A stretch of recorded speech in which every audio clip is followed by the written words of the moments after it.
is true. If you smell what The Rock is cooking, everybody knows it. I don't have to say what I am, because I've done it. That's the difference. The best there is, the best there was, and the best there ever will be. Rest in peace. Hey everybody, welcome to the final edition of Season 1 here in Smark Podcast, and I have a very special guest today, and it is, oh, look at the muscular guy right here. We are going through the Zoom meeting. It is the SPW Singapore Championship or the SPW Singapore World Heavyweight Champion. Which one, bro? Is the Singapore champion. Singapore Just champion. SPW Singapore champion, yeah. I see. Hey, by the way, selamat Hari Raya, Maaf Zainal Matin. Oh, selamat Hari Raya, Mas Zahid Martin. Yeah. I think did we wish each other on Instagram? I forgot. I think so too lah, but you know, how you doing, bro? How you doing? Doing good. I mean, of course, I cannot really be the butcherman at this point in time. I mean, of course, sometimes the butcherman does come out, but since the COVID situation is happening, right, butcherman can't really wrestle lah. So most of the time, I'm just Daniel. Right. It's okay for those of you listening into this podcast, right? Okay, this is what we do. Our Smart Podcast. We when we talk about all the wrestling stuff. Yes, we'll get into the wrestling stuff, but at the same time, if there's I don't want to say gimmick, it's a character by the butcherman. We also would like to know Daniel himself. How how did the butcherman character came out? Okay, let's start with pro wrestling. First of all, bro, may I ask, the many times that we interact, right? I don't really know how old are you? Oh, I'm actually 25 years old. 35? 25. 25. Oh, so 25 is considered Attitude Era, huh? You grew up Yeah. I think I watched wrestling or started watching wrestling, I would say Invasion Era lah. The Attitude Era, I think, was going to end already. Yeah, so like it was when Vince bought WCW. Yeah, the heel Stone Cold era lah. Yeah. I mean, I don't know about you, but for me, I feel that once Stone Cold, WrestleMania 17 when he turned heel. Yep. I think that was the end of the Attitude Era. It is. Technically, that is like the final edition of the Attitude Era where the two biggest heel and face join in to. Yeah. That's where they verge into the ruthless aggression era. Right. So I think I started watching during that time. I mean, of course, bits and pieces of the Attitude Era, but really started watching was Invasion Era. Yeah. Right. So okay. We also would like to know, right, Daniel, the guy, right? Yeah. So I understand that you. How did this SPW thing starts for you, bro? Like, take us through a journey on how it starting. I mean, I understand guys like you and me, when we grow up watching wrestling, we don't know about, how to take a bomb and all that. We just watch, but for me, like, I don't want to be a professional wrestler, but it got me interest when Bret Hart was there, because when I watched Bret Hart, right, I thought it was 1000% real. And then, when we grow up and stuff like that, right? So for me, Bret Hart start for me. What about you, bro? I think the first person that I watched was Kane. I remember like the match was Big Show versus Kane. Actually, that whole match is on Botchamania and like considered one of the worst matches ever because really? Very boring. But as a kid, right, it was absolutely like amazing. I was like, oh my god, like this Big Show guy is probably. Yeah, this Big Show guy is like probably like very strong, but then Kane was able to beat him in the end. Right, and I was like, what? Like Kane is probably the strongest man on earth lah. I mean, when I was a kid, I thought that was the case. So I think my love for wrestling is in stages. So started off, like as a kid watching Kane, then started like The Rock and Stone Cold, stuff like that. Then I kind of like grew out of it for a while. Then I think back in 2006, that's when I started to like really like find my love for wrestling again. So I think I saw it was in the middle of Undertaker versus Kurt Angle, their feud at that time. Okay. And I thought Undertaker was like the man. He was, Right. with his entrance and his That wrestling. was still American Badass, is it? No, he already turned back into the dead man. I see. So Okay, got it. he was challenging Kurt Angle for the title. Mm. So then after that, I started playing like SmackDown versus Raw 2006. And that's how I really knew all the wrestlers. So okay, Right. this guy, this is finisher, this is who he is or who she is and stuff like that. Then because I was very interested in the moves, right? All the the create a move set. I always go there, like every single wrestling game, I'll go there, then maybe see the moves there. Yeah.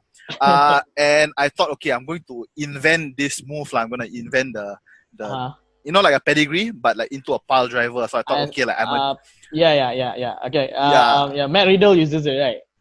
I think he uses a variation of it. Yeah. Okay. And like I thought, like I'm a genius. Like I created this move. Then I think around that time, YouTube came about. So I typed on YouTube, okay, double unhook pile driver, see whether it exists lah. And then like thousands of results came about. I was like, Alama, like I'm not really a genius lah. But then because of that, I found there's not only WWE, there's also all types of wrestling. Really, you didn't know? That was, I had no idea. I thought WWE was okay. only like wrestling. Right. I mean, I guess WCW, like I kind of like knew a bit, but like I didn't know that there was other such things. So that's when I found out like Japanese wrestling. I found out, AJPW, NJPW, TNA, ROH. So like a lot of these other wrestling companies that just blew my mind. So I think in about 2007, 2008, that's where I told myself that some way, somehow I'm going to be a wrestler. So 2007, 2008, how old are you? Yeah, I 17? think 18? No. Like way younger. I think like 11, 12 around there. 11, 12, wow. Yeah. Well, do you remember your first bomb, bro? Yeah, definitely. It was at my house. Serious? I go type that on what, with your cousin or what? With my siblings. With my siblings, serious? yeah. Okay. Yeah, so basically I type on YouTube how to do like wrestling bumps and stuff. Serious? Then I took a bump then on the floor, on the bed, So when I actually entered SPW wrestling school, I kind of knew, but I mean, of course, it looked like shit. I mean, it wasn't like that perfect, but I think along the way, it became a bit more natural for me. So meaning to say, when you went into SPW, you already got the rhythm, you already got the feel on how you take a bomb and all that.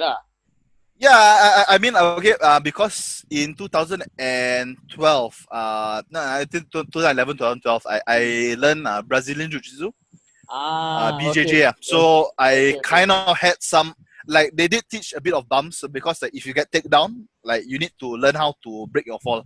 So a lot of the basics that they taught over there, I kind of got naturally in SPW training lah. Yeah. So before I went into before I enrolled into the school, first of all I had to tell my parents. Yeah. So it was as if I'm coming out like a gay, I want to be a wrestler. I was so nervous because I thought like maybe they might think that it's not good for you. Yep. And of course they did say stuff like that, but they also said, okay, if you want to be a wrestler, it's okay, but we want you to pursue further studies first before you become a wrestler. In the end, I didn't really pursue further studies, but I mean, I did have a stable job, or I do have a stable job now, and I think it has worked out lah. So, anyways, this was 2013. I was going to enter NS, but I had to wait a very long time lah, because I think this was in June 2013. My enlistment was in February 2014, so I had a lot of time. Right. I was. Oh yeah, I think one thing I should mention is that I used to live overseas.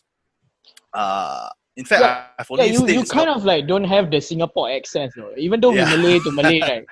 But I can tell, when we had our meeting where we want to shoot something, remember that?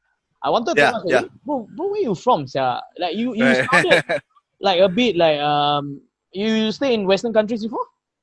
I stayed in like England, Australia. No wonder. Okay, I But get it. the longest was Qatar. Wow. This is in the Middle East. Yeah, so I was in Qatar, and of course I couldn't enroll in the SPW wrestling school yet, lah. So I thought to myself, it would be a bit more sensible if I like train promos, maybe come up with a character, like like at least there is something for me to kind of Right. fill up my wrestling desires, lah. So by this time, SPW is already around when you are in Qatar. Yeah. Okay. SPW started in 2012, so Right, I think this was around 2013. Yeah, so I thought like, okay, I'm going to watch the SPW YouTube. Okay, I'm gonna like maybe pick out somebody like maybe like Tiberian and the Statement Andrew Tang. Okay. So Okay. I created this character called Bellum Roy. Basically the character is like this guy who that likes to do shoot promos to people like for no reason whatsoever. This on your own, so, yeah. Okay. So I sent a promo to Andrew and Tiberian, and I tagged them on Twitter I say like respond if you dare or some shit like that. And then Andrew like texted me and he was like, leave it lah. He said like it's funny how someone sounds so tough with a Kotex on their face. Because I was wearing a mask. He didn't know you were trying to work him. Yeah. Then I told him like, hey bro, like sorry, like I'm just a fan. I really love what you guys are doing, and I hope to join in the future. Then that's where Andrew and I started to interact. Yeah. Then okay. I enlisted in NS, and after NS, then Andrew texted me. He said, hey, like when are you going to join? And I said, I'm in NS, so I don't know whether it's possible to do it at the same time. And he said, sure, like why not? Like you can do it, after working hours, or you just check your schedule, then you just join. Right. So in December 2014, that's when I joined. Yeah. So when you first joined, and this is the question that I wanted to ask. Yeah. How do you like?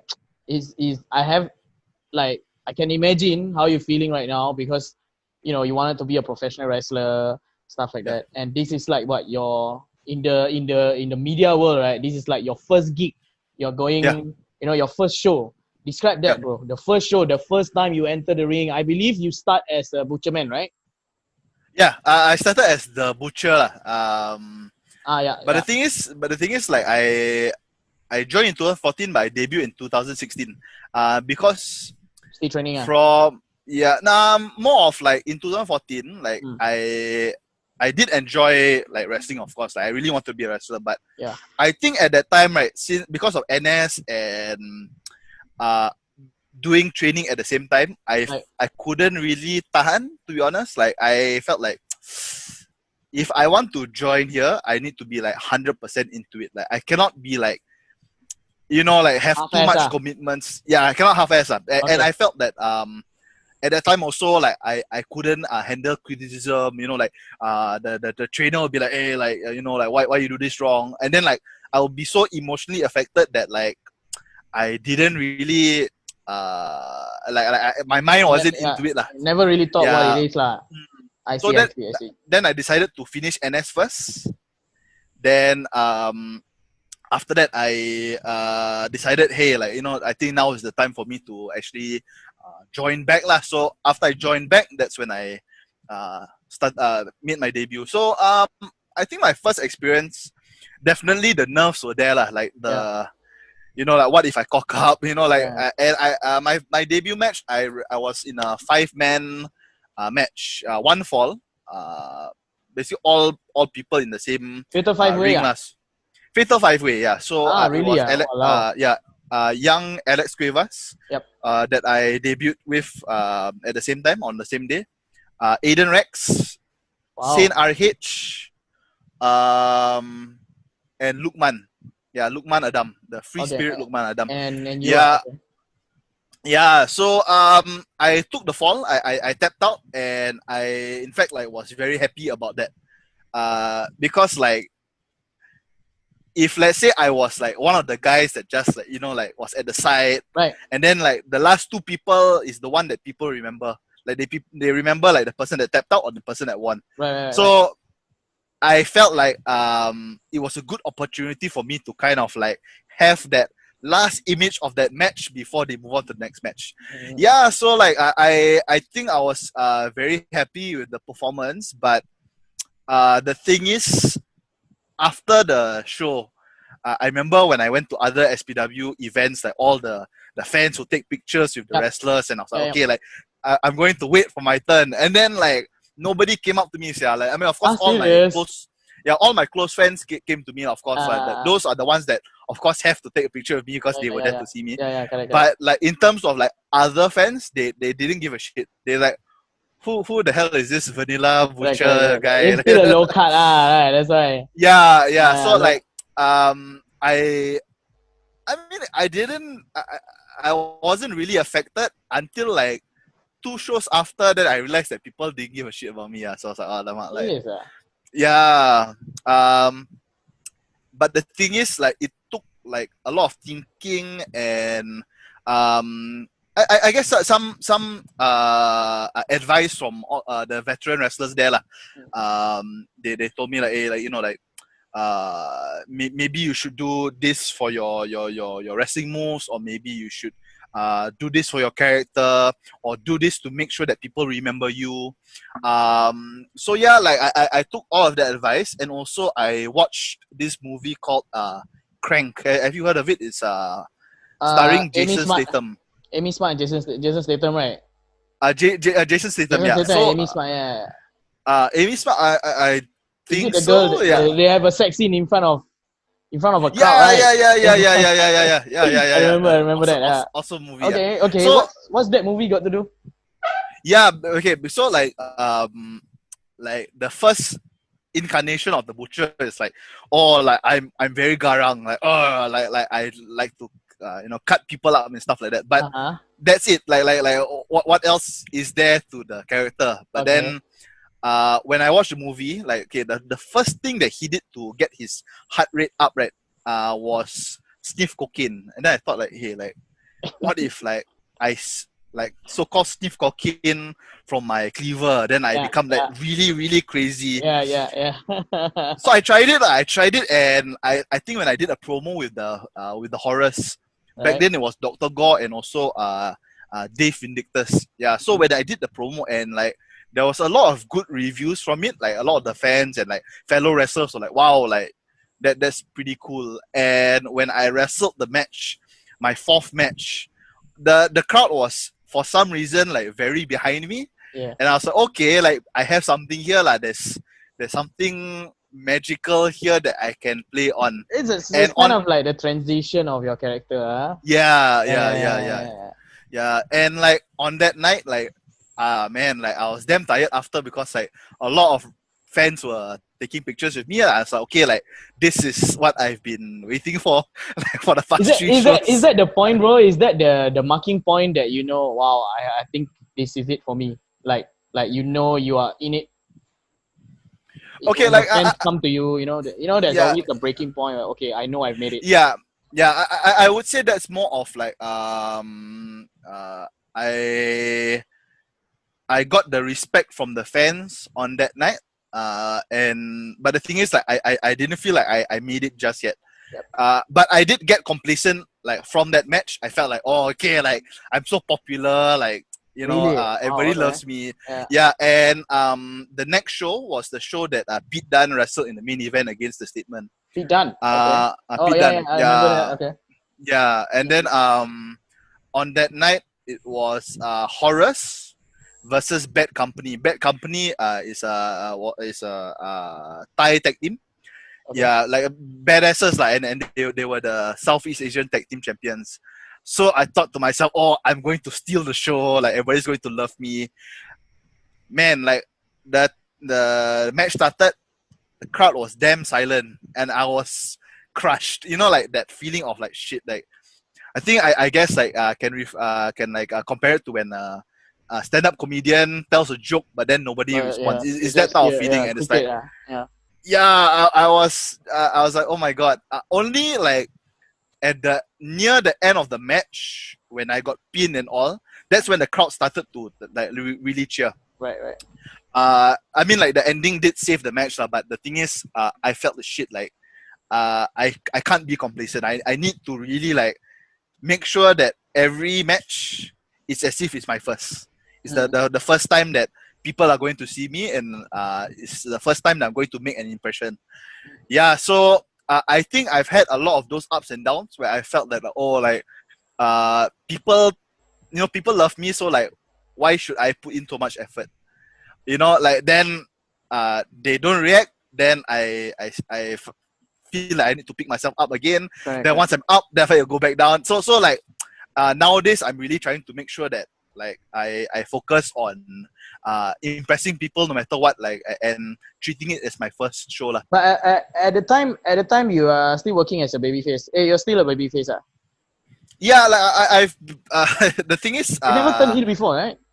not really. I mean, yet, right? Yeah, we were supposed to be heel during the first Horus match, but the crowd was so into us that I think we thought that it's best to be face. But I think if I were to change anything, I would have probably get the Horus to be heel.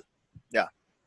Because the thing is, right, bro, when I first caught you, right, I think it's somewhere around 2018.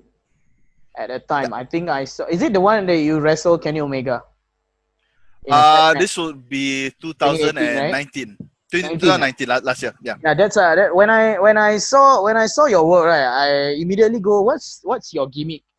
Because you really work baby face. Do you get any such remarks like that? Like, hey bro, your character Butcherman, is the butcher and stuff like that, right? Yeah. Aren't you supposed to be a heel, but you work as a baby face? Yeah.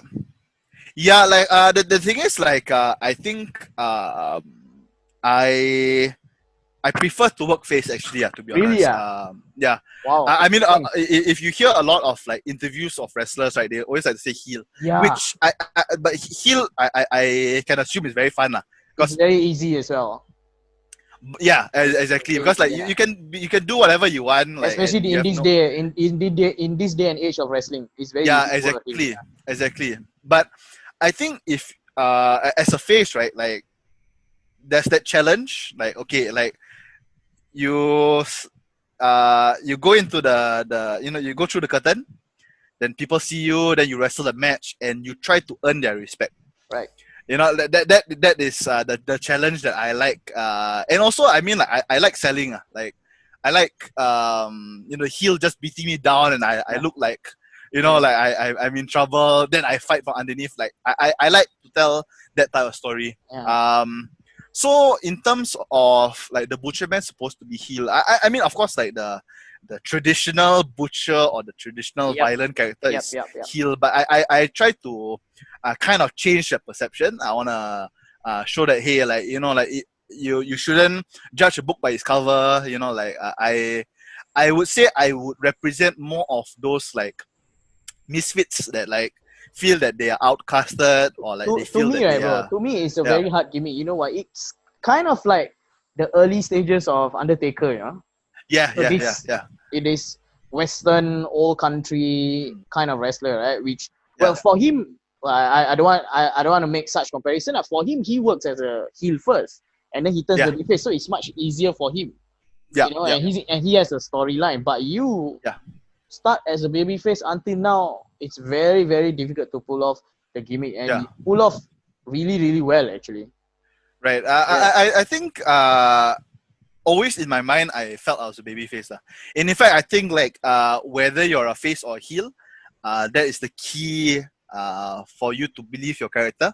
It's no matter what, I'm a babyface. Like even if you're a heel, like you must think that you're correct. You must think that no matter what, like no matter how people may think that I'm wrong, I'm always right. I am the hero of my story. Right. So I think that is how like every character or every wrestler should view their character. Right. Okay, let's take a break from SPW. I want to talk about something that I found on YouTube. I saw this one video of a press conference at Ring Wrestling Nepal. Oh my god! Wow. Immediately I saw you and who's that guy? What's his name? Eurasian Dragon. Eurasian Dragons. Yeah. Since when is this? This was in 2017. So I mean like Eurasian Dragon, This good was friend of when mine. you. So This was when you in SPW. yeah. So And if I'm not actually mistaken, it's a televised program, right? yeah, it was. In fact, like I was very lucky like to have that opportunity Serious, so huh? early in my career. Yeah. So So how that came about? Like why you yeah, and Eurasian Dragon? yeah, Eurasian Dragon. I think he went over to Nepal like a few years ago. Before that that time. So he was already confirmed in that show. Right. It was supposed to be Mighty with him. Yeah. Yep. But I think because Mighty he was still in NS. So Eurasian Dragon asked whether I can replace and I thought like like freak like there's wrestling in Nepal. Okay, like of course like It's must different go. as well when it comes to Yeah. TV. Yeah. Okay. Like if you don't mind, I share my experience with Nepal. Wait, go ahead. So the promoter is a very nice lady. Her name's Suni. And like she said like she texted me and Eurasian Dragon. She said, make sure that you both arrive with attitude. And I was like, what do you mean attitude? So I asked Eurasian Dragon lah. So like, what is she talking about? She said, basically whenever you talk to them, make sure that you are in gimmick. You cannot break kayfabe lah. Okay, that's interesting. Yeah, because over there is wrestling is real. Basically it's all like kayfabe lah. So fine, sure. She was referring to you talking to other wrestlers. Basically talking to like the press, the media. Okay, got it. Whenever there's any interviews, right? So my flight, I mean the total travel time was about like 20 hours or something like that lah. Like I went to Mumbai, then from Mumbai to Nepal. So I was very tired. But in my mind it was okay. Like I arrived there with this attitude lah in giving. So the moment I step out of the plane and then like past immigration, I take out my gel, I spike up my hair, I put on my wrist tape, then I put on my sunglasses, and I'm already like already the character already. So I thought that like everybody should know me as Butcherman lah. So, yeah. At the airport some more. Yeah, then I remember I'm just sitting down like shaking and then like character. Okay. Oh, that's very interesting. Okay, like go on. Yeah. Then after that, I remember like when I was sitting down waiting for them to approach me, right? There was this wife and kid. I mean like mother and kid taking picture of me, like like trying to sneak a picture lah. So they thought I was some like big wrestling or boxing star or whatever lah. Yeah. But So okay, go on. yeah. So then I saw the camera crew. I approached them. Then I said, "Is this ring wrestling?" Then they were so scared. They were like, "Oh, okay, like so sorry, sir." Then after they brought me out for the interview, and like I just answered in kayfabe lah. Even though I was very tired, I answered in kayfabe. In fact, like on my Instagram, there is the full interview. Right. Yeah, like that was all improv lah. I was just like, whatever that comes in my mind, I'm just going to say as Butcherman. Wait, bro, sorry. So when that was the interview all at the airport or what? Yeah, it was at the airport. Like I mean, like the video that you saw on YouTube was on the day itself. But basically the interview was at the airport. Like once I touched down, I already had to do a promo. Then after right, because I had to tell fake stories like I live in Malaysia because they already had Singaporean from Eurasian Dragon, so they needed another country which is Malaysia. So I had to be the Malaysian Butcherman from Malaysia. Then I had to tell some bogus story about like I live in Malaysia but I travel to Singapore to train, some bullshit like that. Right. The thing is though, Eurasian Dragon touched down already. And he acted as if like non-kayfabe. I was like, huh? Why you not in kayfabe? Then he said, oh, only when the cameras roll, then you kayfabe. Nah, lama. All this time I could have been normal. Like, damn tired already. That's good training though. Right? Definitely that's good training though. I mean like I I feel it's also a good story to tell. So Yeah. anyways, going back to the YouTube video that you're watching. So we went to the hotel, dropped our stuff, change, go straight to the press conference. Okay, but Yeah, I didn't manage to catch the matches at ring wrestling. It's called ring wrestling only, right? Yeah. Yes. I mean, the wrestling there, they are, I guess, still not as like polished as like other companies, I guess, Right. or like yeah. So the thing is, though, they have a lot of heart. Like they really love it a lot, and they really take care of themselves. Like a lot of them have like six packs and stuff, and Yeah. like they really treat it like a But is it like still real around? sport. The thing is that they've been quiet for quite a while. I don't know Yeah, that's whether why they have. I tried Yeah, to look like it up. Don't have. yeah, like they have like shows like very rarely. Mm. But when they have shows, they draw quite big crowds lah. So on that trip, I wrestled in a stadium. It was broadcasted to like around like million plus people lah. So a lot of people in Nepal saw ring wrestling lah. Well, it's for those of you who is listening in, right? Because the reason this is such a big deal, I mean, I assume you already know this lah, but wrestling in an event is something else. That's house shows and stuff like that, right?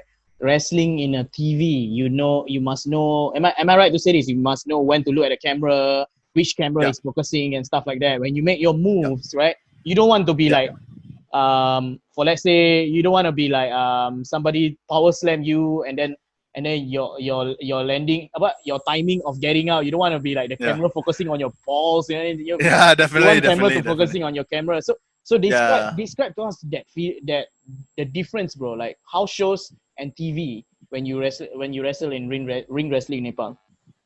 Yeah, I mean like they weren't as focused on like positioning as much, right? But they really what do you call it, they want you to just improvise lah. Like they don't tell you a lot of things like beforehand. Of course, they'll tell you the winner, the loser, all this lah. But yeah.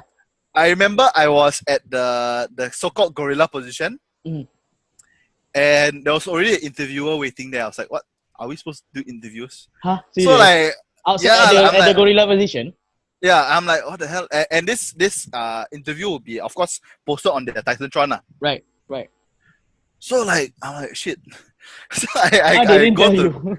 yeah, they didn't tell me. Like, at least I could have prepared something lah. So like, I went there, and then like the interviewer has a microphone and she's asking some question. Right. Then I'm like, frick, like on the fly, okay, yeah. Just say something like everybody's watching. Just say something. Right. So I just cut an impromptu promo lah. And I think she wanted to ask something else, but I'm like, nope. Like I'm going to go for a match now. So I just walked to the entrance. Yeah. So yeah, like I mean like they treated the show as if it's like make or break. If like this show fails, we are done. So I think that's a very good. The success of the show was pretty good. Like it was watched by many people. So it did survive at least for that period of time. I don't know whether it's still around. Yeah, I'm sure. Yeah. I tried to do some research. I want to do is like get to know the wrestlers and stuff like that because for those of you listening in as well, because it's not that we don't know knowledge. It's just that there's in this day and age, there's a lot of wrestlers and wrestling company and whatnot. So, and guys like, I don't think some people even knew Kenny Omega wrestle at SPW. That's how the wrestling business works these days. Like it's like a lot of wrestlers. When I start this podcast, right? I don't even know there's an Indian pro wrestling as well. You know what I mean? Like so that's why it's been a lot. But anyways, okay. Now going back to when I think we a lot of sidetrack from that stuff. So when you tell us more about when you like who inspires you and stuff like that. I think we haven't covered that, right? You only say Kane just now, but Kane is the focal point of you wanting to be a wrestler. But I believe is there someone else that inspire you, especially when you become this butcherman character? Okay, I mean like in terms of like who I used to watch a lot was Taker. Mm. I watched a lot of Japanese wrestling, so I don't know whether you're familiar with Kenta Kobashi. Yep, I do. Kenta Kobashi, All Japan, right? Misawa, yeah, all Japan, All yeah, Japan, yeah. Misawa, Kawada, those group of people. Then Pro Wrestling Noah, I would watch like Kenta, Marufuji, and Jushin Liger. I think Jushin Liger, is like one of my all-time favorite wrestlers. Right. He's Hayabusa? just Hayabusa. I mean, of Hayabusa, course, yeah. legendary. I mean, of course, unfortunate what happened to him. His botch lah, but Yeah. I mean, of course, a very revolutionary wrestler lah. It's funny you mentioned all Japan, because us, I don't know about you, but us here in Singapore, right? New Japan, all Japan, Noah, Stardom, all these, right? We don't have access growing up though. We only Right, got like, Sport, we only got WWE and WCW. Right. So I think YouTube is like was one of the greatest inventions of all time lah. So Okay. like I think if it wasn't for YouTube, like I wouldn't have known all of this lah. I wouldn't have known that there was wrestling outside of WWE. Yeah. So like these are the guys I always watched. But in terms of like for my wrestling, I would say whoever I watched, it just meshed into one. Like, of course, there were some inspirations, like like Ultimate Warrior in terms of his character and his like craziness. Jake Not Roberts, for the wrestling ability, of course. Of course not. I mean, like I would say he's an underrated wrestler, but of course he is not known. He made such an impact to all of us. Yeah, definitely. By being Ultimate Warrior. Yeah, exactly. Yeah. Then in terms of like promo, I would always watch like Jake the Snake Roberts. I mean, of course, my promo style and his promo style is like way different, but the way he would like make you remember what he said is like wow, it's so good. Tess also was like great at wrestling promos. Even though, yeah, like, I mean, of course, people know him as the announcer, but I'm sure like you also know that he used to be ECW legend. Exactly. Yeah. So I think the biggest influence, of course, will still be Undertaker, because he is the occupational gimmick lah. So like you got the Duke the Dumpster, you got oh my god, Duke the Dumpster. All these like Nails was a prisoner. People's Man was look back, we were like questioning, how the fuck do you think these characters are gonna take over? Yeah, exactly. Then got a lot of these occupational gimmicks that people who have jobs but suddenly become wrestler. But I think Undertaker was the best of all time in terms of that type of character. So I would definitely say that he was the biggest inspiration to my butcherman character. Okay. Bro, when you mentioned Undertaker, have you watched the documentary? The last one? Definitely, man. I am blown away. Yeah. When you watch it, right? So first of all, it's a great documentary, by the way. Yeah. What will you do, bro? In your if it's in your position, because this is the one I'm talking about. He always won that perfect send off. What will you do? Seeing that, let's say if you are in his spot right now in episode 2. I think episode 2 is when he did his surgery and stuff like that, right? Yeah. And then he wrestles in a stupid clusterfuck match with DX. Yeah. Right. What would you do if you were him as a pro wrestler? Yeah. Yeah. So like I think one of the things that hit me quite hard was when he had the match with Roman Reigns and he didn't like it. Yep. That's really sad to see his face, Yeah. The thing is though, when I actually watched the match, I liked it because it was, Undertaker is like so old and so mortal. Like the keyword is mortal. Right. For so long you think that he's some dead man who will always live forever, but you show his humanity in that match. Yep. The botchers, I think, added to the story. But the thing is, like, from that documentary, he said, I hated that match. Like, I disappointed my fellow wrestler. And as a wrestler myself, I feel that I do go through that also. Like, I have a bad match and I always like am hard on myself. And I bring my wife to it. I always like show her like, hey, like you see this botch, like you see this move, like it's so wrong. Like I wish I could do better. Right. And I guess like watching that documentary also, right? I felt like shit. Like, what if I'm like damn old and I'm still wrestling, and I'm like that. I'm still like that. I'm still like, like, oh, like I need to have that match that will fulfill my legacy. And like, yeah, it made me think quite a lot. Like, hey, like, uh do I really want to put myself through that, or do I want to put my family through that? Like to see me like a broken hip trying to chase that last bit of glory. Yeah, so like I think like if I was in Taker's position, I would really try to reflect. But I mean, of course, that is his journey. Like his journey is that For he me, wants to just cap off. Yeah. For me, do you think, right? Okay, the difference between him, Hogan, and Flair. Okay, we all don't want to see Hogan and Flair anymore, right? At this current day, but we still want to see Undertaker. For me, right, he is his own success in his own demise. Like what you said just now, he's a gimmick that walked through the cool era and he gets over. And I think that's why, right? He still, for fuck's sake, he's played this character and he's not been doing shoot interview for how long? So I think in his mind, right, he wants to go out with a bang because it's the Undertaker. It's no more Mark Calloway already. Don't you think so? Yeah, definitely. I mean, like, the thing is though, his boneyard match, right, that he had with AJ Styles, to me, I felt that should be the end. Like, you can't go better than that. I mean, with his limitations, with his age. Looking at his documentary, I don't think he want to end that match. And with that's the thing, lah. Yeah, that's the thing. But I mean, if I were him, that would be the match, because it's quite revolutionary. So I mean, of course, that style of match really was revolutionized by like Broken Matt Hardy.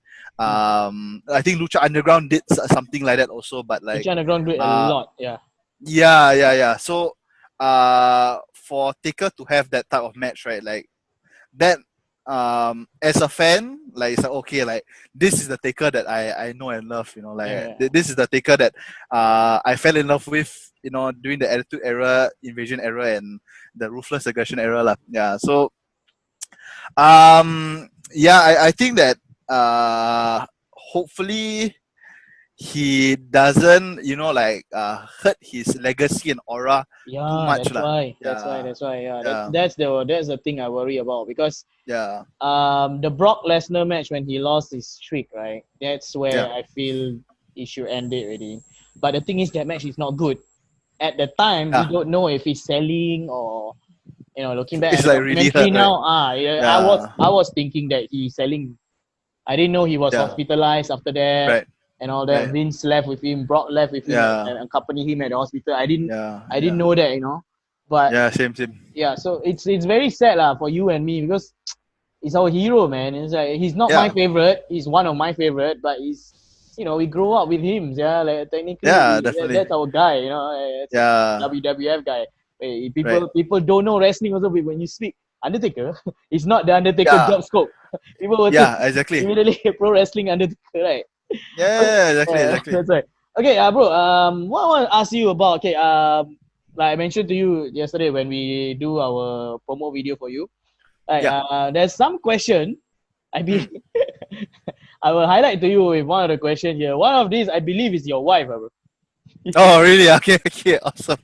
Is it let's hear what she has to say. Is it? D. Shariza, yeah, that's your wife. That's Okay. She wants to know. Okay, let's forget the fact that's your wife, lah. I think she's asking that as a fan. Besides the Butcherman, what other wrestling character would you choose to be? Oh, okay, that's very answer carefully.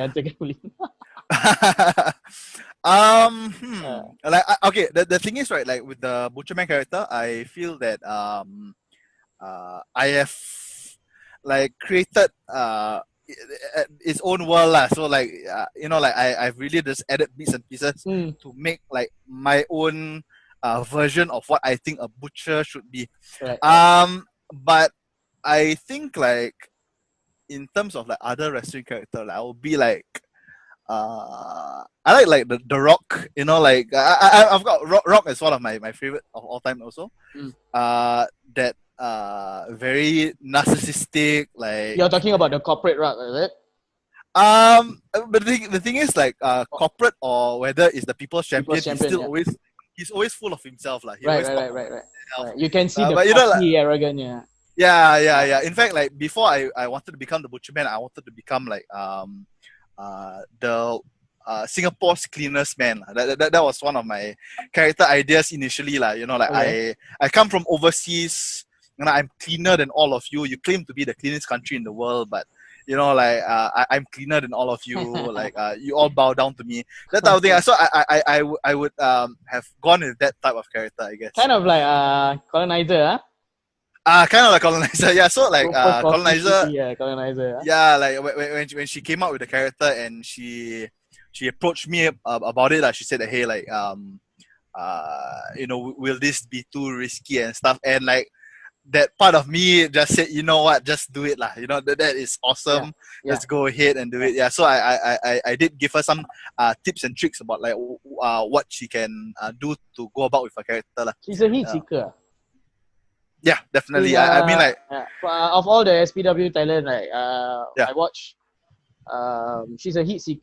I think she's like the most like heat seeker. And if you bring that kind of character to the American crowd, like, there is a possibility that she will get cheered because she's so cool with the heel. Yeah, with the yeah, heel definitely. Yeah. Yeah. Like I admire her courage lah, to just, because I mean, like, the amount of boost that she gets, right? Wow, like, it's almost Vicky Guerrero level. Yeah, if I was a heel, I wish I had that type of heat, man. Yeah, like, That's very good.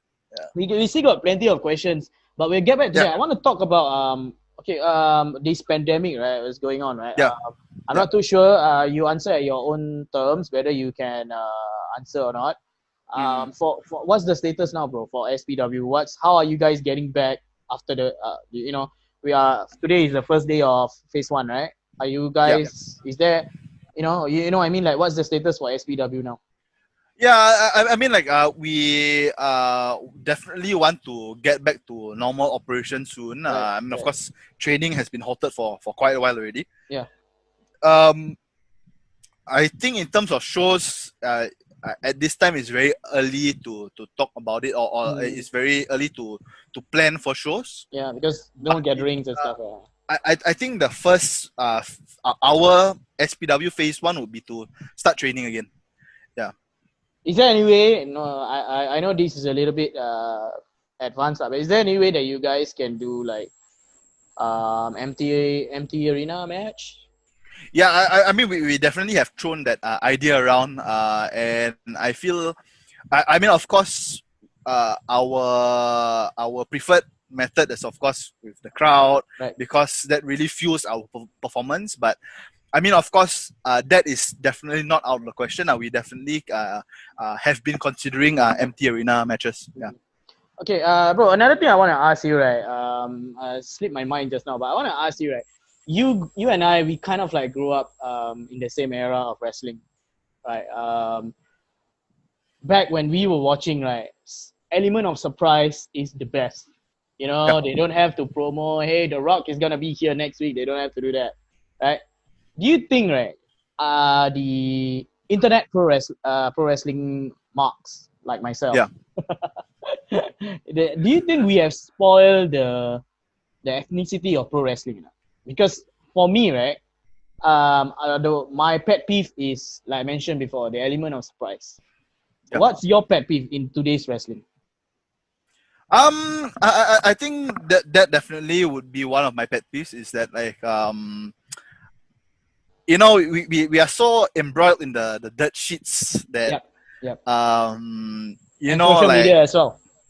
Exactly, yeah. So, like, you get all these spoilers, and like, like, WWE plans to have Drew McIntyre win the Royal Rumble, and like that feeling of like, oh my God, Drew McIntyre won the Royal Rumble is not there anymore. But the thing is, I think that might be a bad example, because that was, like, I think that the only time in recent memory that I felt surprised, you know. But you know, like, like, I didn't know he was going to win. I thought, like, maybe Roman Reigns was going to win again, then fight Brock Lesnar again or something, or fight Goldberg or something like that. But like, I was surprised at that. But you know, like, stuff like oh, this person is going to AEW, or like Matt Hardy is going to AEW, and then Yeah. like he pops out there, and like you don't really feel surprised. You feel like, oh, that's so awesome that he's there, but you don't have that holy shit, like, oh my god, like I feel so emotional right now because he's there, but the surprise is already out, so it's not really there. But I think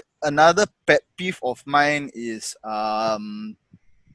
okay, I think this kind of started in the when CM Punk did the pipe bomb promo. Pipe bomb. Okay. Yeah, so he talked about how like the company was holding him down and stuff like that. And this mentality has bleeded into the mindset of a lot of wrestlers A nowadays. lot of wrestling fans as well. Wrestling fans and the wrestlers also, yeah. So like we must get what we want now. Like, like we are entitled to have this, we deserve this. Yep. But the thing is, like, we don't really deserve anything. Like I mean, in terms of wrestling fans perspective, I hope that, or I would wish that like we can just accept the storyline for what it is, let it like progress normally, and then see I how get what they you mean. execute it. Like I think last week Apollo Crews just won the US title, and I see all these comments on Facebook and Twitter, saying that he deserved it. I was like, deserve what? You know what I mean? Like it looks like, hey, we give you this football of the US title. Can you run with it? And then we'll see. I was like, there's no storyline. There's no nothing. I don't know. And what bothers me this day and age, right, is that Vince McMahon, when he announced his sports entertainment, right, it totally changed the landscape, because right now wrestlers are limited. For you guys, SPW, ROH, and all this is brilliant, because not saying that you guys are not good, but you guys don't you have unlimited things. For example, if you were to the butcherman in this pandemic, you on a WWE TV, if you were to like suck your own hand, the sponsors won't like it. You know what I mean? Like, so I think that is what is wrong with professional wrestling right now, because the things that they do, they can only impress, and then the alternative is guys like Seth Rollins doing a dangerous move like a bucket bomb to impress the crowd, which injured guys like Sting and all that. I think that's wrong with professional wrestling, right? Don't you think so? Yeah, like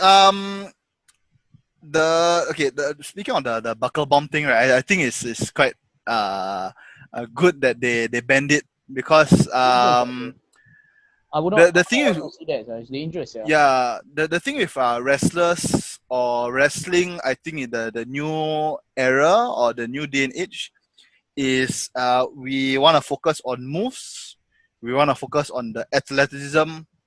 Story. What is story? Story is always like the least priority. Right. And like the thing is, like I think Taker said it in one of his interviews, which I totally agreed with is you do all this like cool flips, cool moves, like every single show. Yep. Then the fans are like, wow, so cool, but then what do you have next? What is there? What is there to look forward to? Because we know that you can do this 630 senton, but like, what else? But if you have a character, or if you have a story, you can do whatever you want with it, and you can keep things fresh, and you can like invent new things in the story or your character, and people will want more, and you can give more. Yeah. So, with all of this. Yeah, with all of these like dangerous moves, I think it's unnecessary. I mean, of course, it's cool, but maybe like once in a while, or if it's too dangerous, just don't do it. I don't know. To me, I'm not saying I'm stuck in the 90s. It's just that there are certain moves that I don't think it's necessary. Like for Undertaker, he do that walking on the rope. He doesn't do it every time, You know what I mean? He doesn't.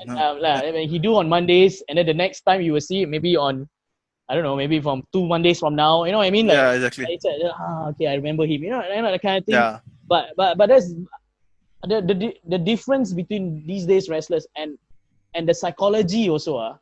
It's not there. I don't want to be this is a Smark podcast, but I don't want to be like those Smarks that says, oh, I complain a lot that I've never been in the ring. But as an observer, as a viewer, look at AJ Styles, man. He combines indie moves and psychology of it, because because his journey is different. Yes. You know, and sometimes people, when they watch wrestling, they don't really realize the timing of you getting up for the next move and all that. I think that's what's missing with professional wrestling these days. Yeah, Right? definitely. Yeah. Yeah. I mean, like, because the I guess the habit or like the temptation of wrestlers is that must do the next move, like, okay, like, like, must remember the whole sequence, okay, then we think of that, but they don't really think about, okay, let's sell, let's breathe, let's take time to tell this story, let's take time for the crowd to like absorb what you are doing, because like that is very important. Yeah, if you just keep doing, the crowd will be like, I don't remember what happened. I remember that they fought. But also, right, in their defense, right? I mean, we try to play devil's advocate here, lah. Yeah. But in their defense, right, I think TV time for their match also sometimes, you have to. No, that definitely. I mean that does play a part, lah. But I think that just the general mentality of wrestlers, lah. Yeah. Okay, let's go back to some of the questions for those of you listening in. Thank you, by the way, for sending out. There's a lot of questions, but I don't think we got time. All right, just gonna pick the best ones. Okay. Okay. This guy, I am Blackheart01. Any advice for inspiring wrestlers like himself? Okay. From Singapore, I assume. Yeah. Okay. Awesome. Okay. Thanks for the question. Any advice I would say is that, like, you really have to want it. You cannot just 50-50 wishy-washy, I think wrestling is cool and I want to do it. You really must commit to it, because it will affect your performance if you don't. That's one thing. It will affect your mindset. I guess also try to be try to work out as much as you can. I mean, of course, for the longest time, like, I didn't believe in working out.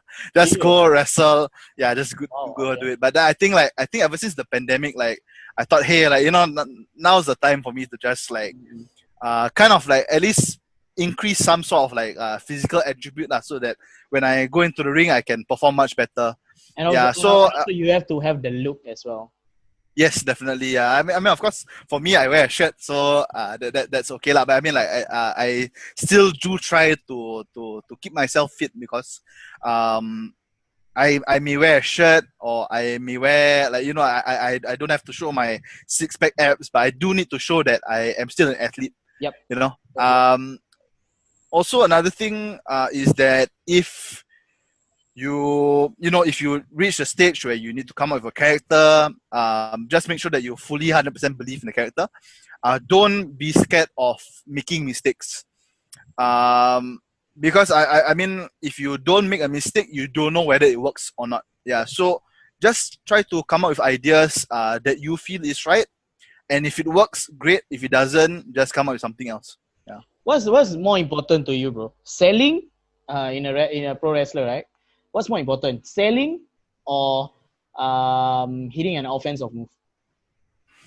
I think both are definitely important, as long as, okay, when you sell or when you are the one on the offensive, you make it convincing.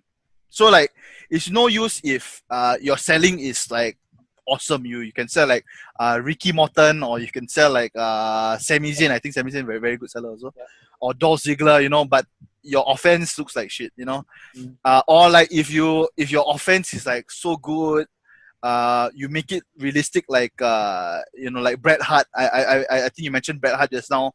Yeah, I would say he's one of the one of the most legit looking wrestlers in terms of offense, lah. But if your selling is like shit, then it doesn't really work also, lah. So if you can make sure that both of these aspects are well done, then that will make you, I guess, a good wrestler. Okay, let's go on to the next question. This guy, I think he posed 2 questions. Okay, let's do it on the The first Yep. one, which female wrestler did Butcherman get impressed by? I assume is your favorite female wrestler, or you are impressed, current or all around? Okay. I think Cannot like see colonizer currently, already. Colonizer is a different league already. This is the best colonizer I think is in the making in the in the making. making. She's taller, I think in terms of like current favorite female wrestler would be Tessa Blanchard. I think in fact like TNA. she's TNA, she's one of my favorite wrestlers currently. Not only because of her wrestling ability, but I think like the way she carries herself as a star or as a superstar, you feel okay. Like this Tessa Blanchard is, she means business lah. Yeah. Like I remember I watched her match with Sami Callihan. I think it was one of her matches. I think it was like either the first match, Bound for Glory, or whether it was the one where she won the title. Okay.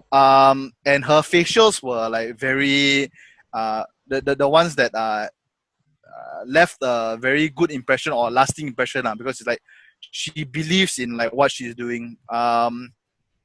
I think in terms of like other female wrestlers, like I don't know whether you know Manami Toyota from Japan. Stardom. I think she's more of like the older generation. I think like 90s or 80s. Okay. But man, like I remember I watched her stuff. People like like Manami Toyota, Miko Satomura, Aja Kong, Bull Nakano. Like these ladies I are like like Nakano though. yeah. She reminds me of Bam Bam. Like Right, she's right. super heavyweight, but she moves Right. cruiserweight. Yeah, she can do like flipping leg drops and shit. Like I like her. yeah, for the longest time I felt that those group of female wrestlers are like tougher than the men in WWE. But I mean, of course, now my stance has changed. Like I think every wrestler or every person that attempts to be a wrestler is tough because it is a very tough sport.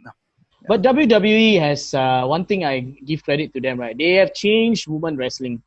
What are your thoughts on that? Now, women's wrestling, they are main event. For me, right, they have changed, yes. But I still think they can build it up. They throw in the first main event of WrestleMania. It's just too fast for me. I'm not saying I'm right, but what do you think?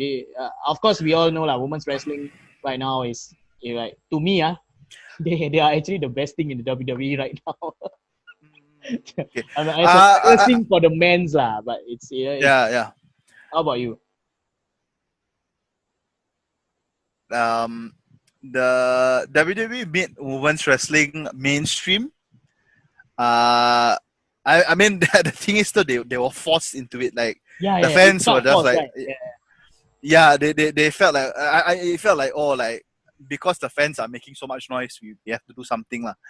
So, but the thing is, if you take a look at when they kind of first tried to usher in the women's revolution, it wasn't that good. Like they just put like Becky Lynch, Charlotte, and Sasha Banks into the main roster, right?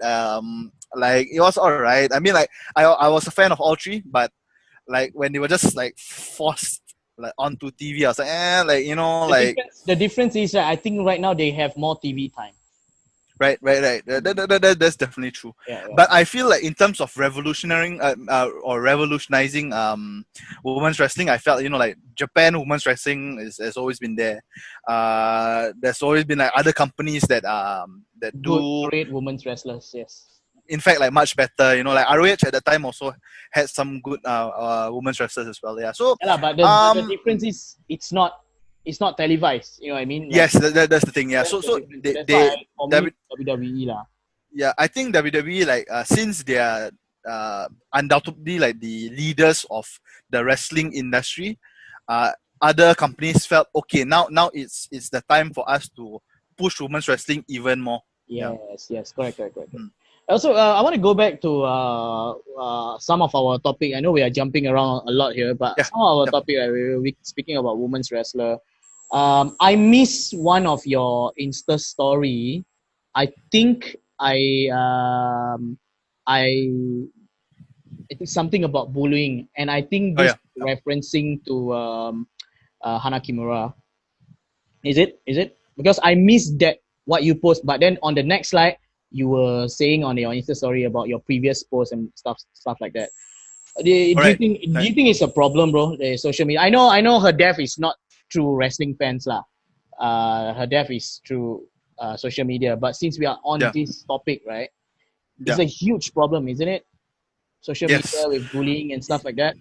Definitely, because I mean like behind the keyboard is like, oh yeah, you know, I'm so powerful, like nobody can punch me through the screen, right? So I'm just going to type whatever I want. And I feel like I mean the reason why I posted on my Insta story at that time is because what do you post, bro? First thing first, I didn't manage to catch it. Nah, because like you know the Hana Kimura thing, right? Like people, or I saw some people posting like, I'm against bullying, or like this is so sad, or this is so bullshit. No, I'm 110% against bullying, but it's these same people who are bullies themselves. You know, like they don't even know it, or maybe they know it but they try to deny it.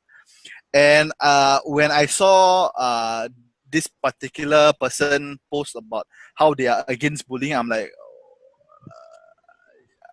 you know, like, have you looked into the mirror? You can have bombs here, don't worry. Yeah, you know, have you looked into the mirror recently? I mean, like, you know, like, like you post all of these things about like being against bullying, but you need to reflect and think about what you type before you see it yourself. You know, there's a difference between banter and bullying. You know what I mean? Like, yes. And people in the keyboard world, they don't know what the fuck they're doing.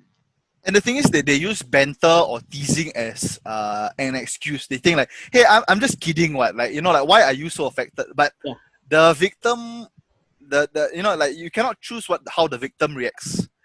Now, if the victim feels offended or feels hurt by it or emotionally affected by it, like, you cannot choose for them to not be affected, you know? Yeah. It's the same, bro. Like, I don't know if you're aware of this or not, but when you're talking about this, immediately it bleeds through my mind like a lightning. Bushwhackers was doing a Hall of Fame inductees in WWE, and those motherfucking marks, they was like boring, kimak sia, like, fuck, you know, like that guy, the Bushwhacker Luke in his wheelchair, right, came here to accept and induct in a Hall of Fame career, you know what I mean? And but that's the thing. I somebody messaged me about, hey, Hana Kimura didn't die because of because of wrestling fans, right? Because I posted on my Facebook. But I said it's the same, you motherfuckers. I immediately say it's the same. You motherfuckers is the same. You know what I mean? Like, it's bad enough that you guys know the background of what's going on, wrestling, who's gonna come back, and blah blah blah. But then you all have your own opinion. You know, when you have your own opinion, when people respond back, you don't get touchy. You know what I mean? You accept it and then you go along with it. But that's the difference between IWC and for what it is today. And that's why it is the Bushwhacker thing. Is really, it bugs me off, man. And I'm glad. I think Jericho mentioned it at his podcast. I mean, like, the Bushwhacker incident, right? It's just disgusting, because like you saw it also. I mean, I definitely know the Bushwhacker. I mean the Hall of Fame speech. No, did you saw it? I mean, I did. But the thing is, like, the thing is, like, the Hall of Fame it's not for the fans. It's for the legends that you know broke their backs for us, you know. And it's like, literally, like, it's not a show. The guy was with the wheelchair, and like, you want to, like, you know, chant boring. It's like, what's wrong with you? You know, like it's not about you. Like, you know, like, if you're not, WrestleMania is the time for you to cheer and stuff. Right. But this is time for you to actually just like you know, respect the people who have paved the road for the wrestlers today. Yeah. I when I watch it, right, it's like I feel like I feel because they are the same. What I'm trying to say, same as in, like, for perspective, right? They are fans like me. It's like people like this also exist. Okay. Okay, bro. Let's move on. One final question. The same guy from I don't know if it's guy or girl, but Alexis_Kingdom18. Thank you so much for sending in. Your thoughts on AEW in general? AEW. Okay. To be honest, I haven't really caught up like that much. I mean, of course, like the main stuff like Jericho and stuff like like Jericho Inner Circle, Cody winning the TNT title, or Mike Tyson being there, and the what, Stadium Stampede. Yeah, I mean, I do keep track, but in terms of like the regular show, I don't really keep up. I did really enjoy the first Double or Nothing. that. That was like wow, Moxley, right? That was the debut of yeah. Moxley, right? The debut of Moxley, yeah. I mean, of course, All In was amazing as well. I did watch also the match against Omega and Moxley, Mm. the very like violent match. Yeah. That was pretty cool. But yeah, like I think it's a good alternative definitely, because I mean WWE Sports Entertainment. I think AEW does focus a lot on the wrestling and athleticism. I am not a big fan of the pace sometimes. Like sometimes it can get like really too fast, I'm with you. and like, they just like throw in all of these moves, like, and it's just the opening match, and then like the main event, like you got nothing else to show. You see, So people didn't realize that, sometimes. But okay, go on, yeah. go on. Yeah, so I mean I still think it's a very good alternative. I feel that at least if let's say WWE doesn't work out, at least there is AEW. But the thing is also that there's also a lot of other places that you can go to. Yeah, You can also just make your name wherever, as long as you commit to it. Yeah. Yeah, it's a good time to be a wrestling fan again, lah. To me, wrestlers right now, especially in WWE, right, they are not walking on eggshells anymore. You know what I mean? Like, Yep. I think it was Moxley or Dean Ambrose was talking about it on his podcast or what. He said, you didn't shake somebody's hand, you might not be in storyline. So Yeah. I feel like yeah. it's a little bit Yeah. stupid. What if that happens in Singapore, bro? Like another alternative company. How do you think in terms of business, selling tickets and stuff like that? You mean like if there are two wrestling companies in in Singapore? Yeah. There is Grapplemax. Yeah, so Grapplemax is the alternative. Yeah, I mean like I think. But I'm talking about like SPW is already like media coverage and stuff like that, right? But I'm talking about like Grapplemax. They are still some of us haven't even really heard of Grapplemax. But SPW is like up there. I'm talking about if somebody, let's say there's one rich guy invest in a wrestling company, managed to get a TV production to be shown on, I don't know, Singtel Sports or whatever. Right. Do you think it will impact Singapore in terms of economy for pro wrestling? Yeah, definitely. I mean, of course, if there was that's sort of like rich guy that made a company. Excited. I mean, I think a lot of people would probably want that opportunity also, right. But I think also, if let's say, Grapplemax Singapore, SPW and the rich guy company, still coexist, I think it will be quite fruitful for the wrestling industry in Singapore, definitely, because like you have different alternatives, and also if you want to take a look at the competitive side of things, right. It's like, okay, like these guys are doing this, okay, let's try to do something better, and like it's healthy competition. I mean, of course, I really am against all of this, like, or like my wrestling company is better than yours, or like you're all in the same industry. You see, why would you want any company to like if let's SPW and Grapplemax, we are both a Singaporean pro wrestling companies, and we are still trying to push Singapore wrestling into the hearts and minds of people. Yeah, so we should work together rather than like, you guys did this, okay, let's poke at you, or like we are better, let's poke at you. So like we shouldn't have that mentality of like being vicious against each other. It's just healthy competition and banter. It's yeah. Okay, bro, let's move on to our last segment. Okay, what I want to do right now, right? When I mention one name, right? All right, describe them from your personal opinion. Okay? Yeah. Okay with you? Like, for example, so one word, or just I can just describe? You can just describe, or one word also can. Okay, sure. All right. Okay. Sure. Okay, let's start off with Chris Jericho. Chris Jericho, I think if there's one word, it will be reinvention. I feel that the way he reinvents himself, the way he has been able to like have this longevity for this amount of time, is just like that is the model of like how you should go about with your wrestling career. Okay. Selena. Selena from where? I don't- SPW. Oh, SPW. Selena Kyle. Yeah, I catch you there, from Jericho to Selena. See? Yeah, I was like, whoa, like okay. Selena, I feel that she has good potential in terms of heel. Like she, with her screaming and with the way she her aura. I feel I that like her work. she has a lot of potential, but I feel that if she can just push it a bit more, then she'll definitely be a big star. Okay. Jim Ross. Jim Ross, I feel like one of my favorite commentators of all time. Of course, I do enjoy hearing his botches in AEW. I mean, sometimes you can tell that he's a bit lost, lah. But I mean, all the respect for him because of the way that he, when I was a kid or even as a grown up, you hear his commentary and you're like, oh my god, like I feel so into it because of his commentary. Because of him is what we fall in love with pro wrestling at home. Yeah. Because we cannot be there. Exactly.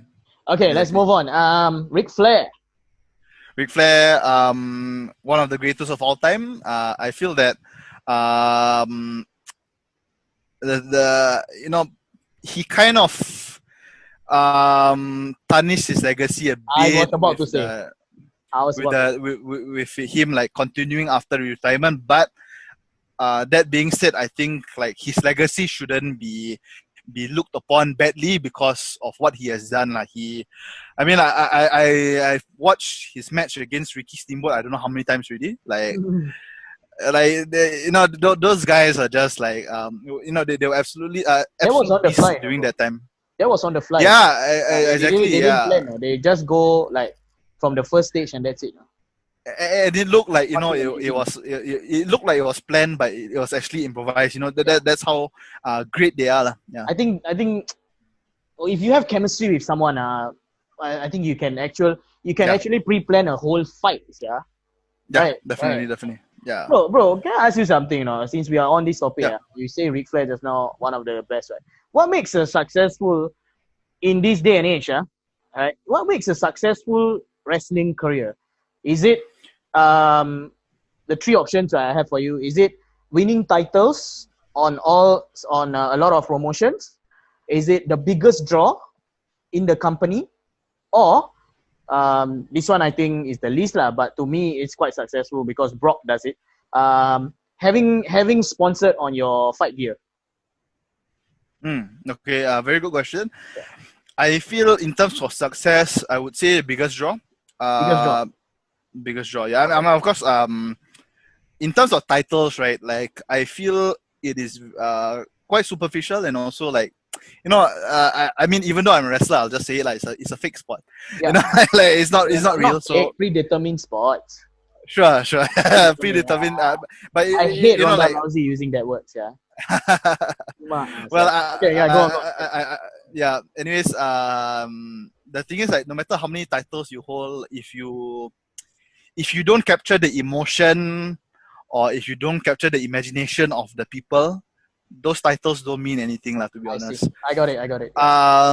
So in terms of biggest draw, and I think I felt this when Kenny Omega came over.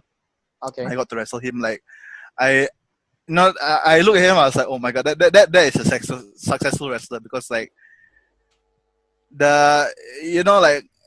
if you think about it or if you take a look at our YouTube channel, there wasn't really any promos from him. I mean, of course, Team SPW, we did most of the promo work. Right. But you just enter, if you just tell the fans, okay, Kenny Omega is going to wrestle tomorrow at this venue, everybody's going to come because like the wrestling fans love Kenny Omega, Yeah. So if people know your catchphrases, if they know like your moves, if they and they would do anything to see you, I think that's what I would consider successful. It's kind of like Undertaker though. Like WrestleMania, you have title matches, and then the streak matches is almost above the title matches.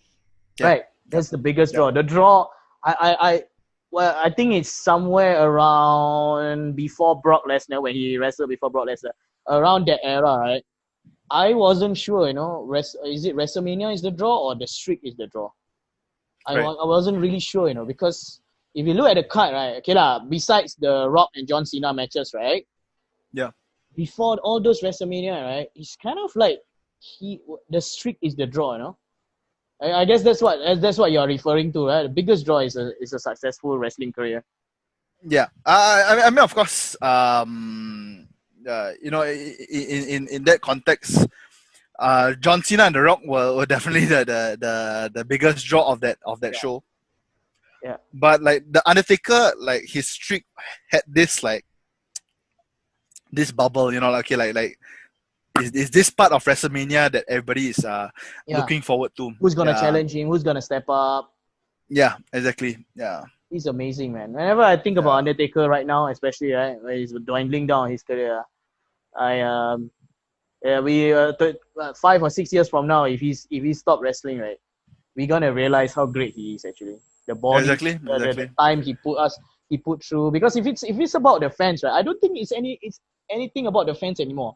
I just actually think he really, really loves this. Yes. You know what I mean? If it's about the fans, right, would you go to that risk? Yeah, I don't think you and I will even go there. Like, we are gonna have broken bones, yeah. Exactly. Fans, you know what I mean? Okay, let's go back to our quiz. Last two wrestlers. Andrew's statement. I mean, like, definitely pioneer of Southeast Asian and Singaporean wrestling. One of my favorite opponents. I've wrestled him 3 times. I tagged with him once. But you got wrestled him 1-on-1 before? Yeah. This was during our first corporate show. So we performed for the migrant workers. And it was my first main event. I mean, of course, not like, it wasn't the typical SPW crowd, but it was my first main event no matter what. In fact, it was also my first ever singles match. And at that time, I already wrestled for like 2 years. Okay. Yeah. So, he really pushes me to my limit. Whether it's training or whether it's wrestling, like he really pushes me like. Because he's a cardio machine. He got abs on his abs, So like sometimes I'm like, holy shit, like I can't keep up. But like I've had the privilege to wrestle him and like test my limits with him. Yeah. I met him somebody my friend who is working at Gymbox introduced me to him. I still remember his first few words. I was talking to him about, I was working out at the gym as well, at the gym box as well. I was like asking him several wrestling questions, and then he was like, "Hey, come on, try out for the SPW." Then end up, I took a picture with him at that time, right? SPW was still around Kembangan CC, Oh yes, it was still a big crowd lah. To me, it's still a big crowd at the time. And then he gave me, I think I bought from him tickets or what? Yeah, I bought from him tickets for me and my 2 friends from Gymbox. I think that was the start of something. That's where he's a really down to earth guy. I don't know what he's like, when it comes to business and stuff like that lah. But I saw his interview with Channel News Asia as well. Like if SPW were to go somewhere, he's definitely pioneer lah. Pioneer as definitely. Okay, one last guy. Triple H. Hold on, I'm just gonna get a sip of my water. 1 hour. Triple H. Triple H. Amazing wrestler. When I watched him, I think, especially during the 2008 era, when he was the WWE champion, I felt he was one of my favorites. I think he has good wrestling matches, bro. Yeah, I do. Like I feel that you can tell that he really studies wrestling. Like I mean, of course, for some people his pace is quite slow. he does the same moves. But if you take a look at how he wrestles, how he sells, how he takes his time, how he paces his matches, it's really good. In fact, just last night, like I watched him versus John Cena at Night of Champions. Because I've been so used to like watching like very awesome, I mean today's standard 5-star matches, like Right. Okada versus Omega, or like Will Ospreay versus Shingo, that type of thing. But I watched Cena versus Triple H. I was like, oh my god, actually that was a pretty good match. Like, Is it Now Triple H champions. went over, right?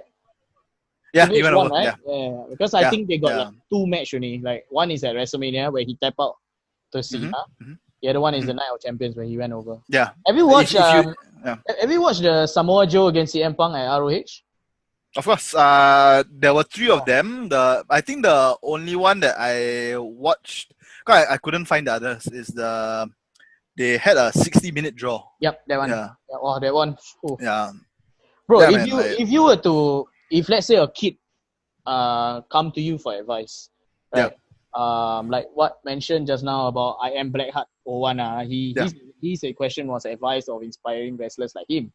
But if you were to introduce one match to them and learn, right, or maybe a wrestler and learn from a wrestler, who will it be? Which will it be? What match will it be?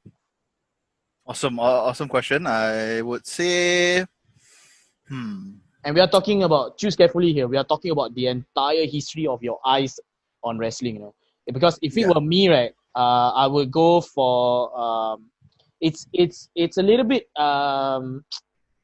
underrated because of the situation, but Bret Hart against Shawn Michaels at that screw job match, right, was actually just 10%. They didn't really go through the whole thing, but the introduction of it, right, I would ask them to watch that match. But it's being overshadowed because of the situation. Of course. The way they sell, I mean, it helps lah with the Canadian crowd and all that, right? Yeah. But what about you, bro? A very good question. I would pick a match either from Hulk Hogan or John Cena. If you're talking about like showing a match to a kid, I think because of Why is that, like I think first of all because I don't want to show them like like death matches or like matches with blood. I mean like inspired guys. Hey, anything that I can learn, then you want to show them a pro wrestling match, right? Which match? You mean you mean in terms of like learning and stuff? Yeah, like not young kid, kids. Not. Okay. I mean, if it was a young kid, definitely John Cena, Hulk Hogan, they can watch that. But okay, in terms of studying, tough choice. That's why I go with Bret and Shawn, bro. I would say actually Bret and Stone Cold. Bret and Stone Cold WrestleMania 13. Oh my god. Yeah.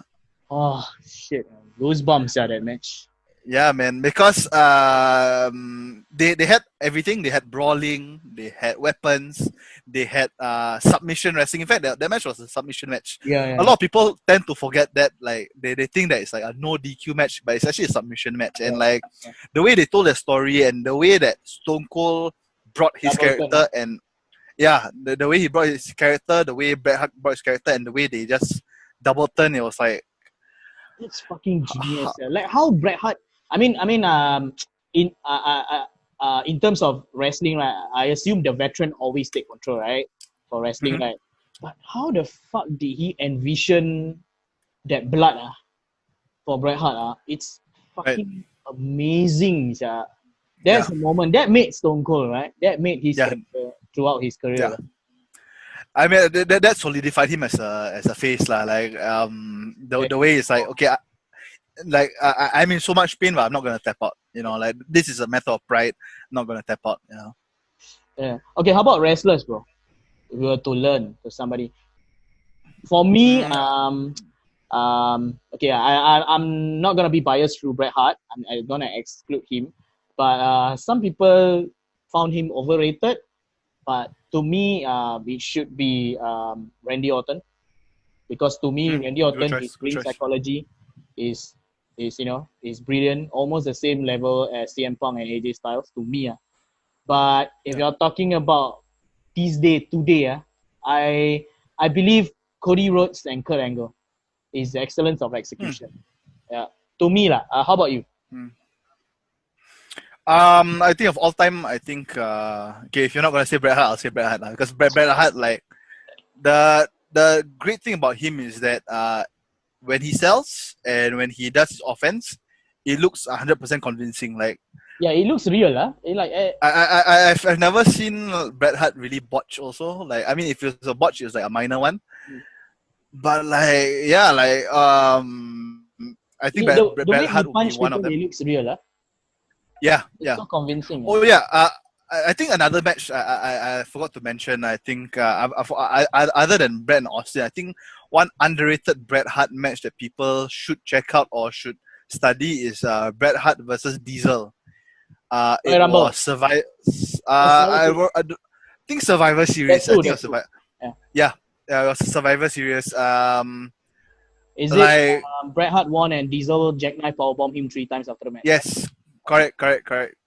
Yeah, he. I think I love the match so much because like of course Diesel and Bret, I think they were faces at the time, but then Bret Hart was not scared to become a heel also. Like he wasn't afraid to cheat. And Kevin Nash also the same. But of course Kevin Nash was way more powerful during that match, but Bret Hart was trying to use his quickness, his smarts to just out wrestle and even out cheat Kevin Nash. He got Ty Diesel's boot and all that, right? At the post. Yeah, and I think also and also that was the time when I think it was the first time that there was a broken table in WWE. Yeah.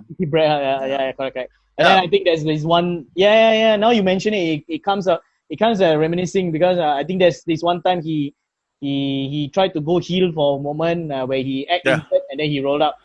Correct? Yeah. That's good shit, man. Good shit. Wow, what, man. Thinking about all these matches, where have we all been in today's wrestling? Right. Going back, wrestler, bro. I would say Bret Hart, but in terms of like current generation, yeah, I think I agree with you with the Cody thing because like Cody, like you don't know him for his moves or you don't know him for like all his flips and stuff, but like the way he tells his story, I think like the only reason why I would enjoy AEW is because of Cody Rhodes. Because like his promos, like I did tear up in one. I think the one where he was challenging Jericho. And he was talking about his family. He was talking about what being a champion means to him and like how like if he loses he's going to not challenge for the title again. Like that type of stuff is like something that everybody should from the hip, man. Yeah. Cody Rhodes. Okay. Wow. I think we talked about a lot here, bro. How do you feel? Yeah. Great. I mean, I was answering questions that I never really thought about. Yeah, so like actually, I want to tag you first, the questions, but you know what? It will be much. It will be much more fun. I mean, straight from the hip. I mean, as you mentioned just now, the element of surprise is no longer really existent in wrestling. So might as well just pop some surprising questions as well. Okay, bro. So for the fans of SPW, for the fans of the Butcherman, what's next for you? You're still the champion, right? Yeah, I'm still the Singapore champion. There's no 24/7 title clause. Oh no! I mean, like we would have to make a new title from that, but in terms of what's next, so the Butcherman doesn't have Clevie anymore because it got stolen by our ring announcer, Mr. Frois. Oh, serious? I think he's angry because Butcherman punched him in the face. For taking the cleaver away. So yeah, the first thing that he's going to do is trying to get the cleaver back. Right. And of course defend the Singapore Championship. The Bushman has already worked so hard. How long have you been the reigning champion? I was champion since December. Yeah. In fact, from December till now, I've defended the title more times than any previous champion before me. Wow. You got to count how many days now to make it sound cool. Oh, I I would say Because my last math's very time bad lah. when we were growing up, right, they Yeah. go by months, no. Nowadays, Oh yeah. right, they go by days. Yeah, by days to make it much bigger. So December, January, March. Okay lah, bro. Okay, so how do you feel about this podcast? You are our first guest, but at the same time, you are closing in on our season 1. Thank you so much. I always appreciate you and I. You know, we can always talk about wrestling. You know, we always share some wrestling stories. Like what the fuck is going on with the wrestling world? Yeah. I just want to say I really appreciate your time for for this podcast with us, bro.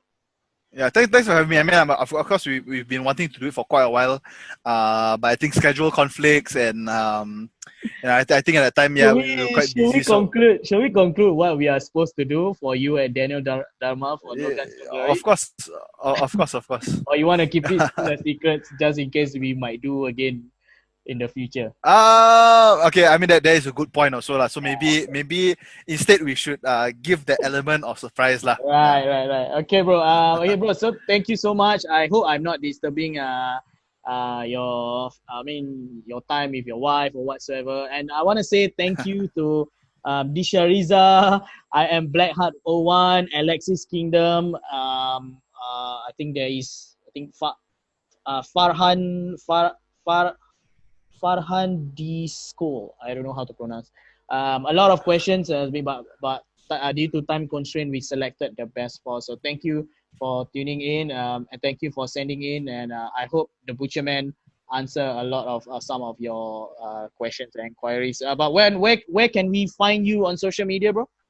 Yeah, so for Instagram is DA_Butcherman, so _Butcherman. Then on Twitter it is DA_Butcherman, but there's an extra N because apparently someone else is the Butcherman also. Okay. Yeah, and also you can find me in the next SPW show. Okay, sure, no problem, bro. So, bro, I'll catch up with you. I tell you what, bro. When the next SPW event, we should catch up. Yep, definitely. Okay, bro. Definitely. All right, man. Take care, brother. Okay, take care. Thanks for having me. See you. Bye-bye. Assalamualaikum. Okay, see you. Bye. Assalam. Bye. Bye. It's true. If you smell what the Rock is cooking, everybody knows it. I don't have to say what I am, because I've done it. That's the difference. The best there is, the best there was, and the best there ever will be.